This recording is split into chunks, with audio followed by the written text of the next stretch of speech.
सबको जय मसीह की। मैं प्रभु यीशु मसीह के नाम में आप सभी का स्वागत करता हूं और आज मैं आपसे एक बहुत इम्पॉर्टेंट बात करना चाहता हूं जो कि है परमेश्वर से प्रार्थना और आंसुओं के साथ जब हम उसके चरणों में जाते हैं तो परमेश्वर किस तरह से हमारी प्रार्थनाओं को सुनता है। मैं आपको एक कहानी सुनाना चाहता हूँ। एक लेडी थी जिसका नाम था सारा और बहुत अच्छा काम करती थी, सब कुछ अच्छा चल रहा था उसके जीवन में, अच्छा फैमिली था और अच्छी जॉब थी, वो अच्छा कमाती थी।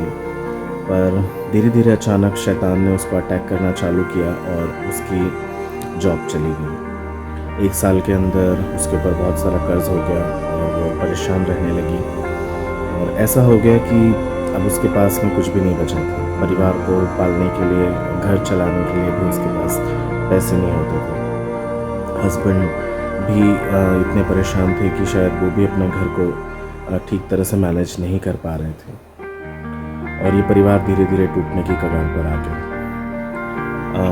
पर क्योंकि सारा परमेश्वर पर विश्वास रखती थी, उसने परमेश्वर के वचन को खोला और जब उसने खोला तो उसने प्रेरितों के काम उसके 16वें अध्याय को पढ़ना चालू किया और वहाँ पर उसने ये पाया कि पौलुस और सिलास जो परमेश्वर के भक्त थे, जिनको जेल में डाल दिया गया था रोमन सरकार के द्वारा, और वहाँ पर भी वो इतने दुख में, उनके हाथों में बेड़ियाँ लगी हुई हैं और वो परेशान है, लेकिन इतने दुख में भी वो परमेश्वर की उपासना कर रहे थे। और ऐसा हुआ कि अचानक से बेड़ियाँ खुल गईं और जेल के दरवाजे खुल गए और बड़ा भूकंप हुआ और एक स्वर्गदूत आकर उन्हें वहाँ से बाहर निकाल कर ले आया और वो लोग भागे नहीं। सबसे बड़ी बात है ना, पौलुस और सिलास वहाँ से जेल तोड़कर भागे नहीं, पर वो वापस आए और उन्होंने उस जेल के जो द्वारपाल है उसको बताया। जेल का द्वारपाल डर गया था और उसे बताया कि हम भागे नहीं हैं,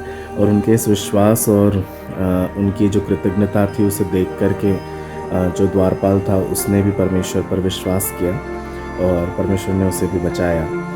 और ये बात जब सारा को समझ में आई तब उसने आंसुओं के साथ बैठकर परमेश्वर के चरणों में प्रार्थना की और सिर्फ प्रार्थना की।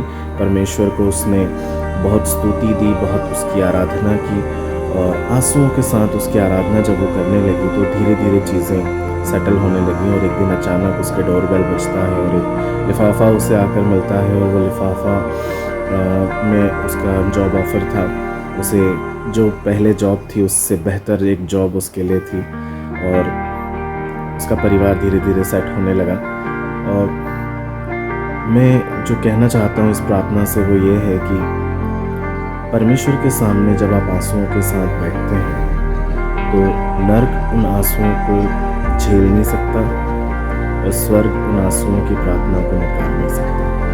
परमेश्वर ने तुरंत वहाँ पे काम किया और जब वो प्रार्थना कर सोई तो परमेश्वर ने उसे फिर से याद दिलाया कि सारा, तुम्हारी प्रार्थना तो पहले ही दिन सुन ली गई थी और जब तुमने आंसुओं के साथ प्रार्थना की तो मैं बेचैन हो गया और मैं अपना स्वर्ग छोड़कर तुम्हारे लिए ज़मीन पर आ गया और मैं सारी चीज़ों को ठीक करने लगा।